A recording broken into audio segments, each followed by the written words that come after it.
The red sand of Kepler 442b stretched endlessly beyond the glass dome of Research Station Alpha. Dr. Lisa Martinez wiped the sweat from her forehead as she examined the latest batch of soil samples under her microscope. 3 years on this distant world, and she still found new life forms every week. Computer record sample analysis number 479, she said into her headset. The machine beeped in response. Lisa adjusted the microscope's focus and leaned closer. Something moved in the sample, something that shouldn't be there. She had been studying the planet's microorganisms for months now. Most were harmless, some were even helpful. But this one was different. It seemed to be watching her through the lens. "That's impossible," she whispered. "Microorganisms don't watch anything, they just exist." Lisa increased the magnification. The creature was unlike anything in her database. It had a dark, twisted shape that reminded her of a tiny snake.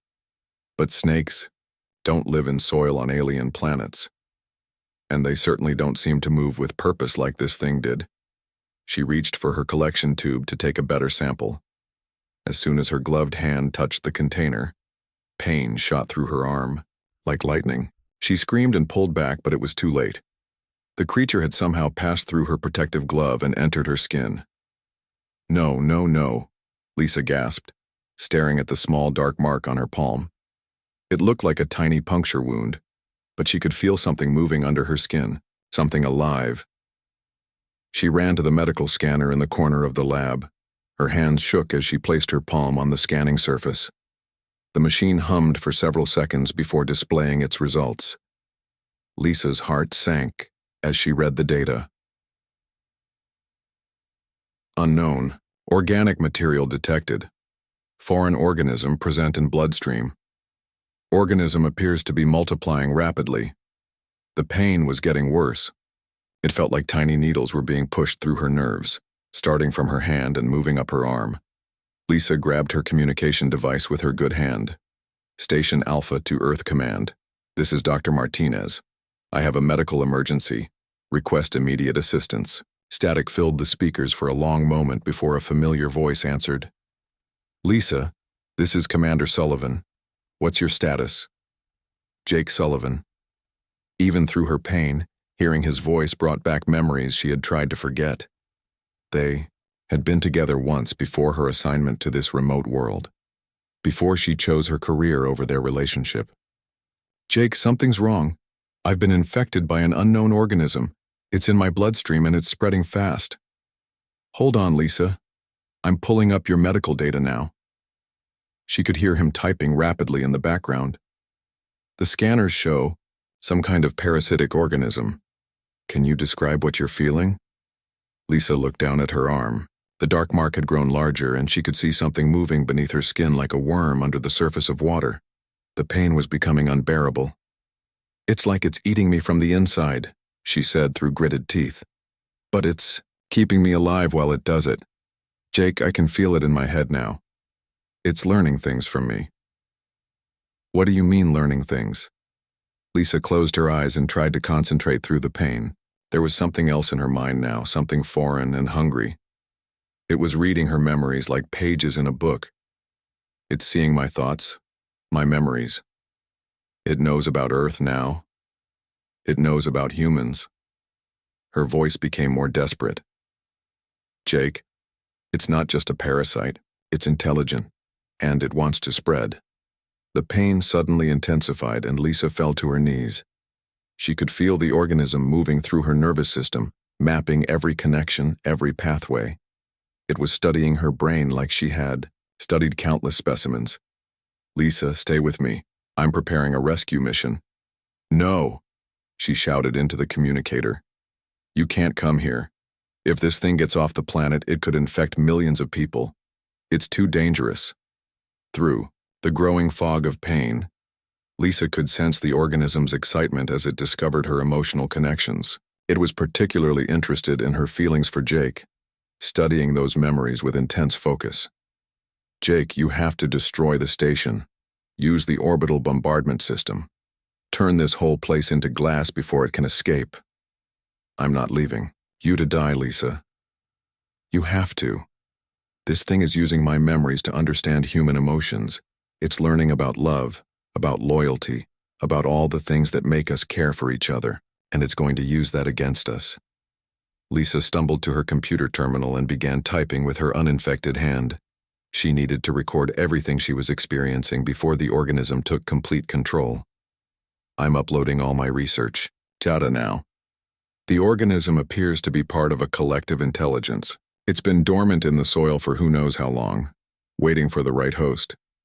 Jake, it chose me because of my emotional connections. It can sense them somehow. The dark lines under her skin were spreading faster now, reaching her shoulder and moving toward her neck. Soon it would reach her brain completely and she wouldn't be Lisa Martinez anymore. The pain is getting worse, Jake, but I can still think clearly for now. The organism wants me conscious. It needs my mind intact to learn from me. She paused as another wave of agony hit her. It's not just feeding on my body. It's feeding on my thoughts, my feelings, my connections to other people. I'm coming to get you, Lisa. That's final. Jake, please, if you love me at all, don't come here. Destroy this place. Destroy me before it's too late.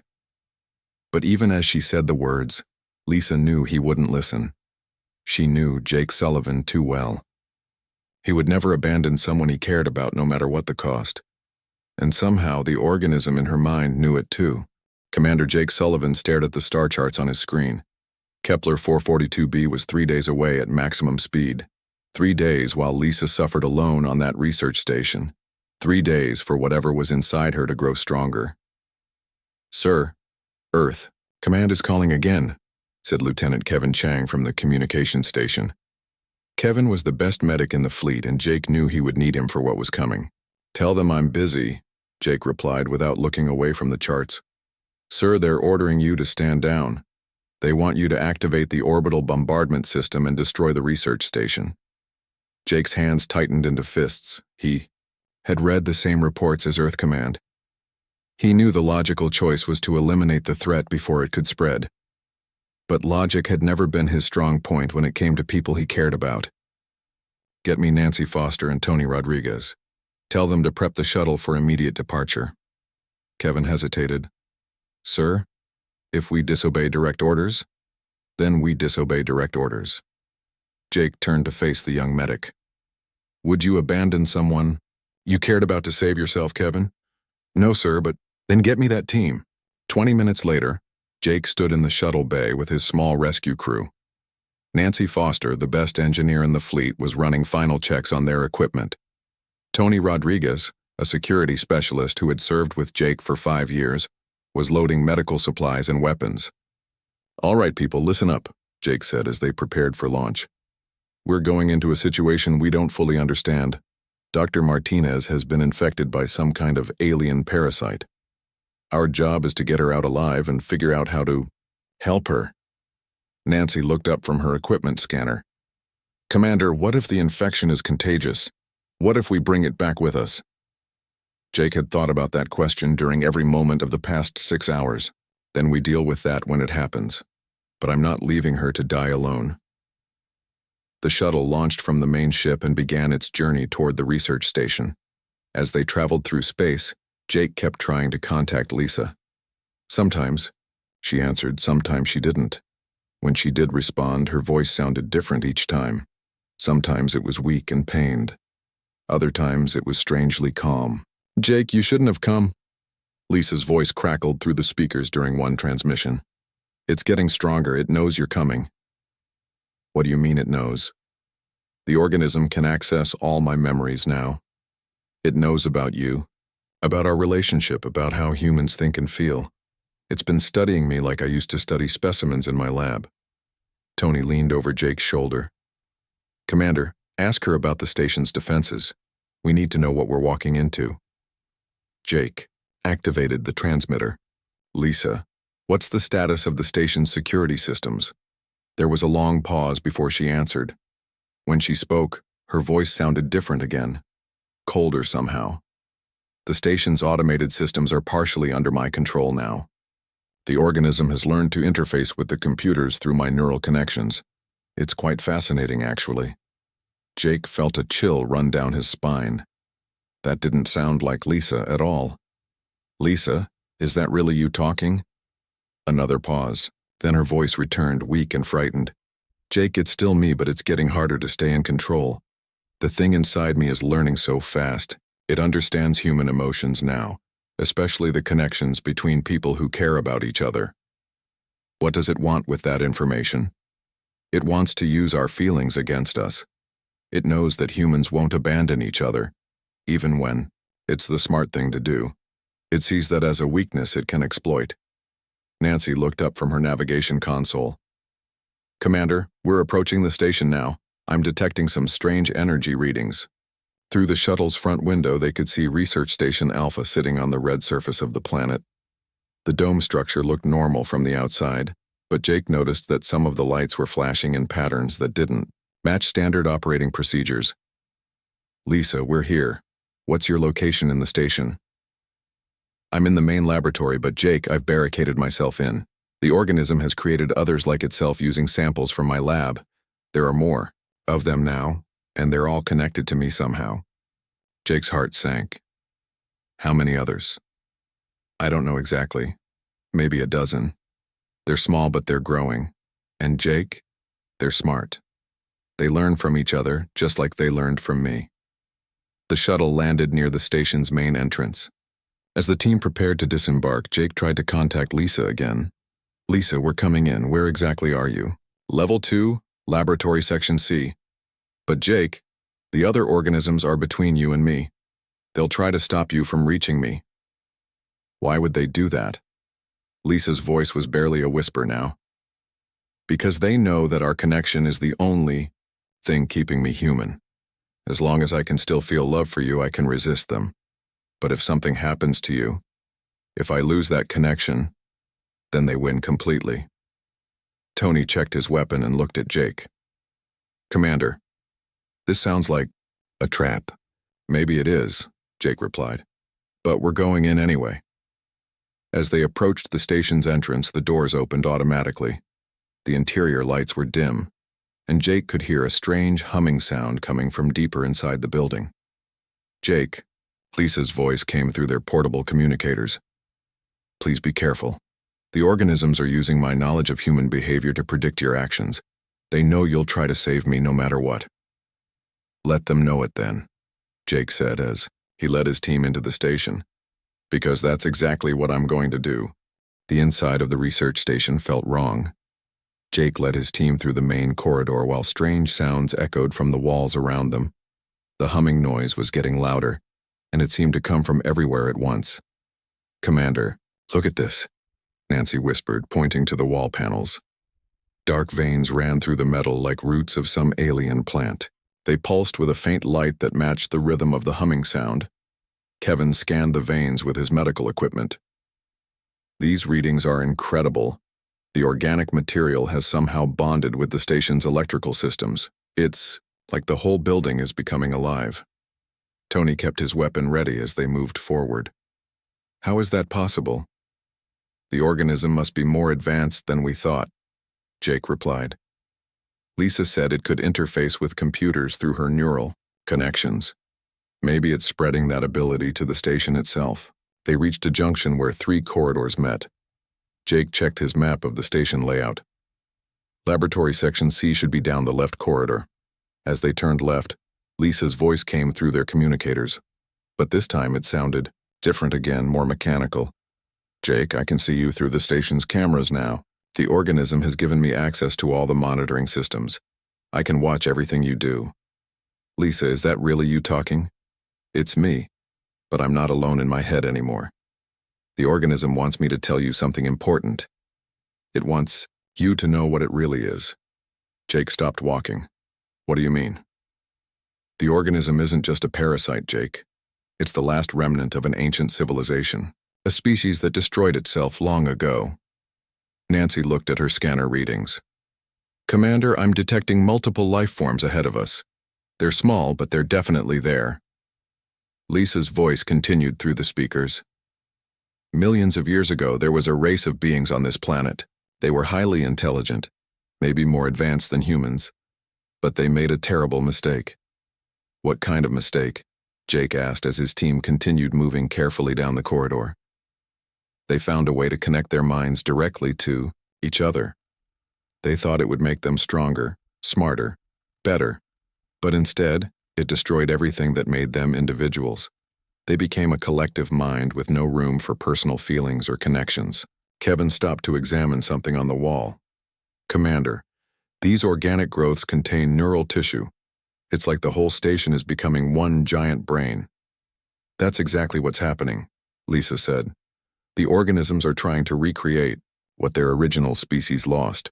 They're trying to build a new collective mind using human neural patterns. Jake felt a chill as he realized what this meant. They want to spread to other humans. They want to connect everyone into their collective. Yes, but there's something they don't understand about humans, Jake. Something they can't replicate or control. What's that? Love. Real, individual love between two people. The kind of connection you and I have. The original species lost that ability when they joined their collective mind. They've been searching for it ever since, trying to find it in other species. The team reached a sealed door marked with biohazard warnings. Through the reinforced window, they could see Lisa sitting in the center of the laboratory. Dark veins covered most of her body now, and she was connected to several strange organic growths that hadn't been there before. Lisa, we're here, Jake said into his communicator. We're going to get you out. Jake, listen to me carefully. The organisms have been studying my memories of our relationship. They're fascinated by human emotional bonds because they represent something they destroyed in themselves long ago. Tony was working on the door controls. Commander, the lock system has been changed. It's using some kind of biological interface now. Nancy examined the door mechanism. I think I can bypass it, but it's going to take some time. While Nancy worked, Lisa continued talking. The organisms can control infected humans easily, but only if those humans don't have strong emotional connections to others. The neural patterns created by love, by real caring between individuals, interfere with their collective control. Jake pressed his hand against the window. What are you saying, Lisa? I'm saying that as long as I can feel love for you, as long as that connection stays strong, I can resist their complete control. But Jake, it hurts so much. Every moment I fight them. Every moment I stay connected to you instead of joining. Their collective, it causes me incredible pain. Kevin was monitoring Lisa's vital signs through the window.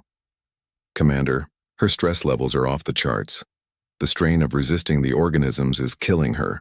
The original species chose to give up individual love because it was too painful, too complicated, Lisa said. They thought a collective mind would be simpler, easier. But in giving up love, they gave up everything that made life worth living. Nancy looked up from the door controls. I think I've got it, but Commander, once we open this door, we'll be exposed to the organisms too. Jake looked at his team. Kevin was preparing medical equipment. Tony had his weapon ready. Nancy was finishing her work on the door. All of them were willing to risk infection to save someone they barely knew, simply because their commander cared about her. Lisa, we're coming in. Jake, be careful. The organisms know that your love for me is what's keeping me human. They're going to try to break that connection by making you watch me suffer. They think that if they cause me enough pain, you'll give up on me. That's not going to happen.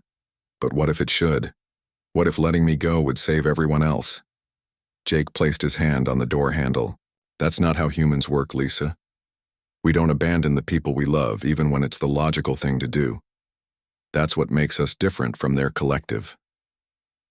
The door opened with a soft hiss, and Jake's team entered the laboratory where Lisa waited, more alien than human now, but still fighting to remain herself through the power of their connection. The laboratory looked like something from a nightmare. Dark organic tubes grew from the walls and ceiling, all of them connected to Lisa in the center of the room. She sat in what used to be her research chair, but now it was covered in the same alien material that ran through her body. Jake stepped closer and saw that Lisa's eyes were still her own, still human, even though most of her body had been changed by the organisms. Jake, you shouldn't have come, she whispered. Her voice was weak, but it was definitely her talking. not the collective mind. Kevin immediately began scanning Lisa with his medical equipment. Commander, the organisms have integrated with most of her nervous system, but there's something strange about the readings. What do you mean? Jake asked. The neural patterns in her brain are fighting against the alien influence. It's like there are two different minds trying to control her body at the same time. Nancy was examining the organic growths connected to Lisa. These tubes seem to be some kind of communication network. I think they're how the organisms share information with each other. Lisa looked directly at Jake. They're planning something, Jake. I can feel it in the collective mind. They want to use our emotional connection as a weapon against humanity. How can they do that? They've learned that human emotions create specific neural patterns. Love, loyalty, sacrifice. All of these create unique brainwave frequencies. They want to reverse that process. Tony kept watch at the door while the others worked. What does that mean exactly? Lisa closed her eyes as another wave of pain hit her. They want to create a frequency that mimics human emotional bonds. If they can broadcast that signal, they can make people feel artificially connected to the collective. They could make humans want to join them willingly. Jake felt his heart sink. They could control people without infecting them directly. Exactly. But they need a perfect example of human love to study. They need to understand every detail of how our emotions work. Kevin looked up from his scanner. Lisa, you're saying they want to use your connection to the commander as a template? Yes.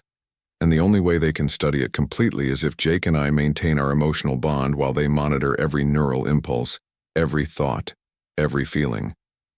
Nancy had connected her equipment to one of the organic tubes. I'm reading. Massive amounts of data flowing through these connections. The organisms are processing information at an incredible rate. Lisa's body suddenly went rigid, and when she spoke again, her voice had the mechanical tone they had heard before. Commander Sullivan, you have arrived as predicted. Your emotional attachment to this human makes you predictable. You will now participate in our research. Jake stepped forward. Let her go. Take me instead. That is not how this process works. We require both participants to be conscious and emotionally connected.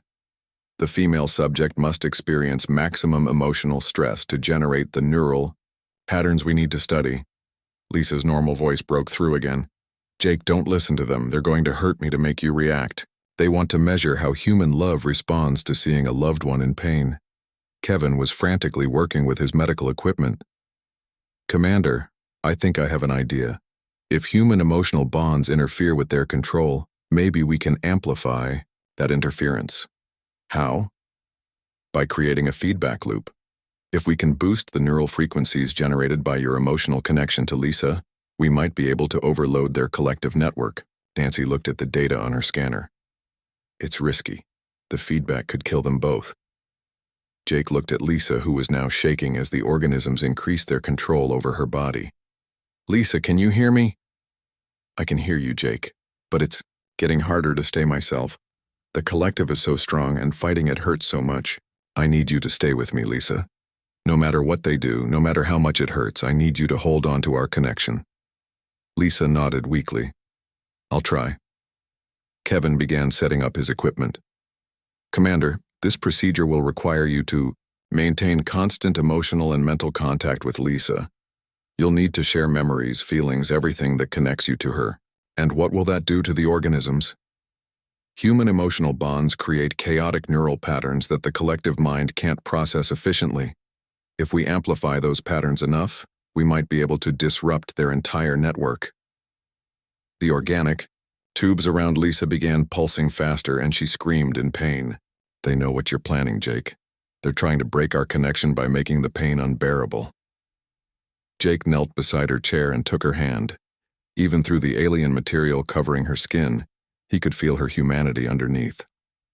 Remember our first date, Lisa? You made me take you to that terrible restaurant because you wanted to try authentic alien cuisine simulation. Lisa managed a small smile despite her pain. You hated every minute of it. But I loved watching you enjoy it. That's when I knew you were special. Kevin's equipment began humming. Commander, I'm detecting strong emotional resonance between you two. The organisms are having trouble processing these neural patterns. Nancy monitored the alien network. The collective is becoming agitated. Your emotional connection is creating interference they can't filter out. Lisa's pain seemed to increase, but she held tightly to Jake's hand. Keep talking, Jake. Keep reminding me of who I am, who we are together. Remember when you got the assignment to this planet? You were so excited about the research opportunities, but you were scared too. I was scared of leaving you behind, and I was proud of you for choosing your dreams even when it was hard. The organic tubes around them began sparking and smoking. Kevin's equipment was working, but the strain on both Jake and Lisa was enormous. It's working, Nancy shouted over the noise. But the feedback is getting stronger. I don't know how much more they can take. Jake squeezed Lisa's hand tighter. We can take whatever we have to, Lisa. That's what love means.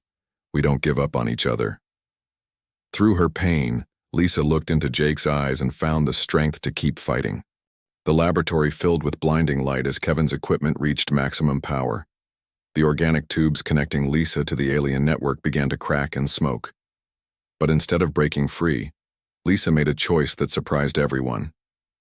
Jake, I need you to trust me, she said through the chaos. I'm going to let them in completely. What? No, Lisa. That's exactly what they want. Not the way I'm going to do it. Lisa's eyes were bright with determination despite her pain. I'm going to open my mind to them completely, but I'm going to keep our connection active at the same time. They'll experience human love directly through me. Nancy looked at her readings in alarm. Lisa, that could kill you.